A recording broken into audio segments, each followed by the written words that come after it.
Greece, 2008.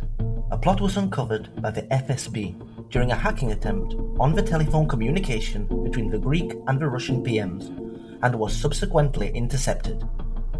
Following this revelation, a group of 19 Russian intelligence officers came to Athens to investigate the wiretapping and stumbled on the planned assassination, and thus began to monitor Prime Minister Karamanlis's moves at the beginning of April 2008. The Russian officials uncovered the assassination plot, codenamed Bifia 1, and after analysing the evidence, concluded that it was the brainchild of an allied country, the United States of America.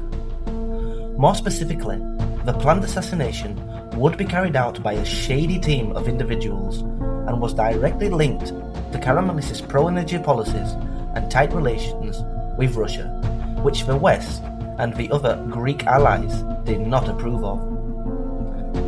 Bifia 1 had four main points. The assassination plot against Greek Prime Minister Karamanlis had its own objective to postpone and or cancel his government's decision to move ahead with an energy policy that would make Greece a fair player in the global energy market, while it was part of a larger plan that was set to totally destabilize the country's economic and political system. The first phase, political instability. During Karamanlis's run as Prime Minister, the political climate in Greece began to crumble, and the mainstream media, which some hint was brought out to do so, suddenly began broadcasting stories suggesting that the government of Karamanlis was accepting kickbacks or was involved in money laundering in the monastery of Vatopedi case. The news began to tarnish the image of Karamanlis's cabinet, while the aim was to strike at the core, Karamanlis himself, so that he could lose his credibility with the people. It worked. After months and months of propaganda, the people turned their back on Karamanlis. His political career was totally tarnished, and he lost the elections to Yorgos Papandreou in October 2009. The second phase, economic unrest. This was achieved with various methods that even included the various kidnappings of several prominent businessmen, throwing the business community in a panic. Third phase, social instability.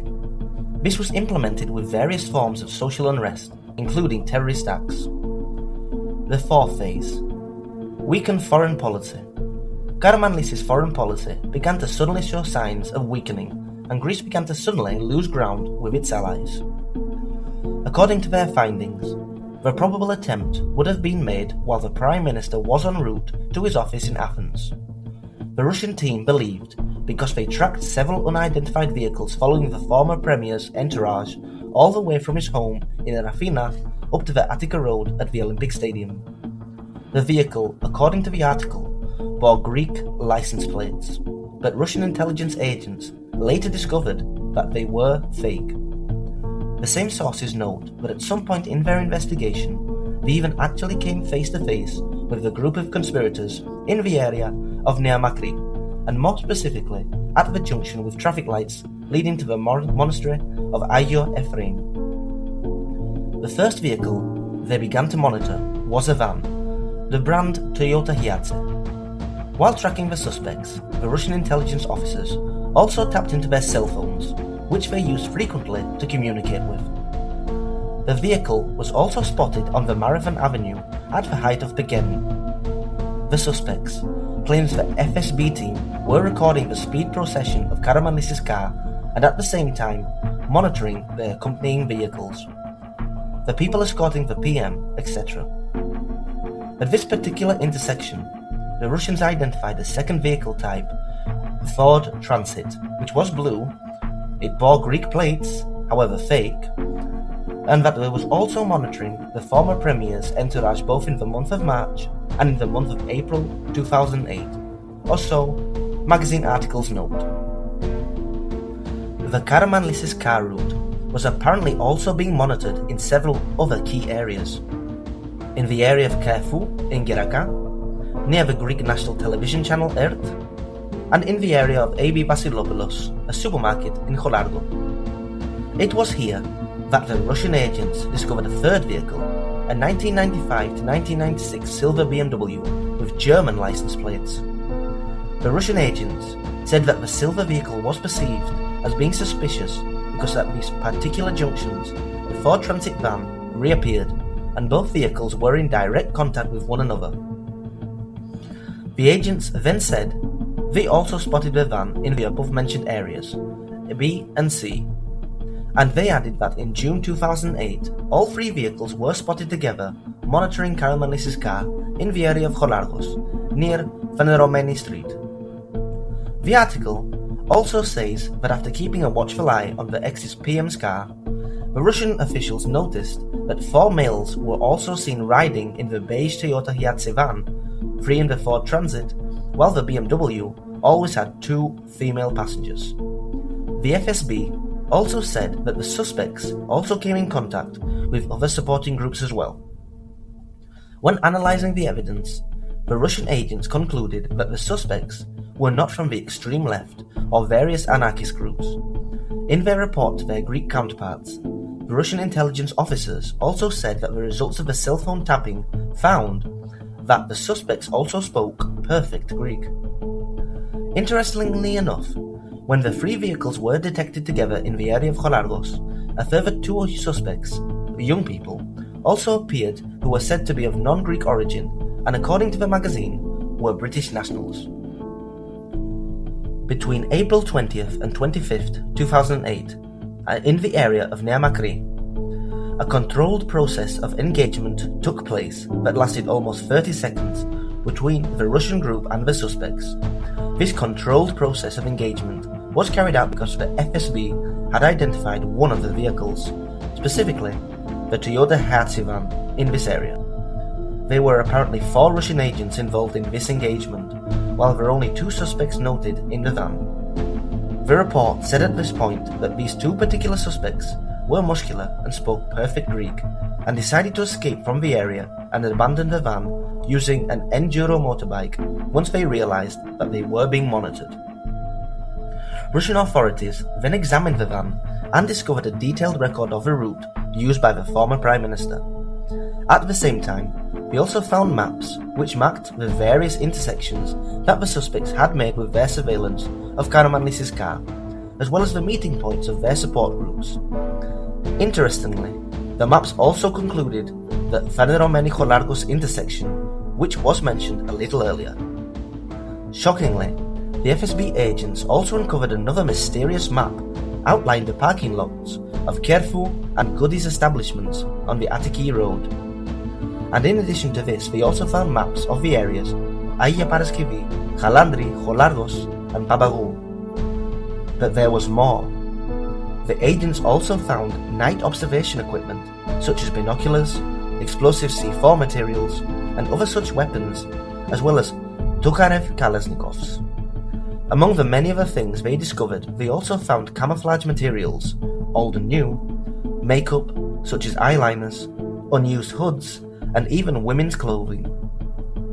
Parallel to this, they also discovered communication systems at frequencies of police high-definition range, a remote control, food, and camping equipment. All the above components and materials were then sent and examined in Moscow crime labs, and the results revealed that they were objects used in an organized plan and target tracking scheme which was organized by Western intelligence agencies with the involvement of Israeli services, that they would be used by the Greeks, that their objective was to carry out an attack against the former Prime Minister, especially with the aim of postponing or cancelling Greece's energy policy. With the data in hand, Karamanlis was then informed from Greek intelligence services. It was at this point that Greek intelligence officials decided to beef up the security of the former premier, but nonetheless, it was insufficient. So Karamanlis, his personal security forces, continuously changed their daily route so that they could defend his well-being. Why would they want to assassinate Karamanlis? Karamanlis said no to the Kofi Annan plan, which everyone later admitted would have been disastrous for the divided island of Cyprus, where Yorgos Papandreou said yes. Karamanlis said no to the division of the Aegean Sea with a share going to Turkey, while it seems as though Yorgos Papandreou said yes. Karamanlis said no to Fyром's entrance to NATO, claiming that both nations had to resolve the issue of the name first, and arguing that if Fyrom was allowed to join NATO without doing this first, then it would automatically gain formal recognition, something that we all know infuriated former US President George Bush. Karamanlis saw the economic tsunami approaching, and he opened the market to the Chinese. Karamanlis made contacts in Egypt so that he could proclaim Greece's EEZ. Karamanlis wanted energy independence for Greece, knowing very well that Greece was sitting on one of the largest natural gas reserves in the Mediterranean. Karamanlis wanted to stabilize the northern area of Greece and allow it to develop, and for that he signed for the construction of the Burgas-Alexandroupoli pipeline, which would have transported Russian natural gas to Europe, aided the economy as well as create at least 5,000 jobs. Karamanlis went ahead with yet another energy project to develop the Greek-Italian pipeline. He also pushed for the South Stream project. He endorsed the Greek-Bulgarian gas pipeline. He pushed for a second electrical interconnection cooperation agreement with Bulgaria. He decreased the level of unemployment and raised revenues from €311 to €454 per month. He raised pension benefits for low-income pension earners, or increased the ECAS from €141 to €230. He established the Social Cohesion Fund for the economically impoverished. He gave €500 million in aid to farmers. Karamanlis increased the basic pension by 64%, from €201 to €330 per month, and much more. What he was faced with throughout his term as PM are the following. The sudden death of the Patriarch of Alexandria, which we later discovered in WikiLeaks articles was aimed to kill Russian President Vladimir Putin. A wiretapping scandal by the US Embassy in Athens. The unexplained fires in the Peloponnese, which cost the lives of almost 100 people, and which we later discovered were organized and executed by Turkish secret services. The 2008 December events, which totally destroyed the economic activity of Central Athens and threw the country in total war with anarchists for several days. The total negativity of the domestic media, which was and has always supported the left-wing PASOK party. Apart from the assassination of the former Prime Minister and the destabilization of the country, the Bethia 1 plot also had as its own goal the political exploitation of the Vatopevi case, the attack on the Greek economy by successive downgrades, the kidnapping of some of the wealthiest businessmen in Greece, and complete social unrest. The justice system now has to investigate the case with the assistance of the Greece's National Intelligence Service and uncover if the act of high treason was committed. The Attorney General's office has opened an investigation, and after several years, the case has finally been taken to court. All the names of the members of the plot have been kept secret, all this in the interest of the investigation. We only have a few names, like William Basil, a former CIA agent. He had lived and worked in Greece since the mid-1990s. He was considered the best in surveillance and telephone tapping. An arrest warrant was issued in 2015, but Basil had time to flee. It is a known fact that the tapping of Karamanlis was done from his personal phone. He also used SIM cards registered in Athens under the American Embassy. The former Greek MP, Michalis Karchimakis, is accused of treason and divulging state secrets. He was part of PASOK, he was an ally of George Papandreou, and he is the political enemy of Karamanlis, who is a socialist. Among the other defendants are two former agents of the Greek Special Service. They are also accused of treason and disclosure of state secrets concerning national security. Given the data released by Intel's press services, which mentioned about 20 political figures, we know that these four people are just the tip of the iceberg. Kostas Karamanlis is still alive to this day, but he had to retire. He lost the snap elections in October 2009, and he was forced to flee because of the insistent street protests and the tense atmosphere that prevailed. Eventually, Greece slowly abandoned the Burgas Alexandroupoli gas pipeline and the South Stream gas pipeline. They decided not to buy Russian military equipment. Even if their relationship with Russia is still topical, stable, and good, The prime ministers who replaced Karamanlis did not talk about a strategic partnership. Let us recall the correspondence between the American diplomats of WikiLeaks. Kostas Karamanlis' foreign policy made them very unhappy for a long time. They tried very hard to start digging under him. However, it was not only about his relations with Russia, but about a whole series of subjects, disturbing for the US. The Greeks not recognizing Kosovo, the veto of Macedonia to enter NATO, and because of the name of the country, the Cyprus conflict. The American tone is very irritated and arrogant. What's going on? Greece enters into a strategic partnership with Russia? We are confused. We can never allow this to happen.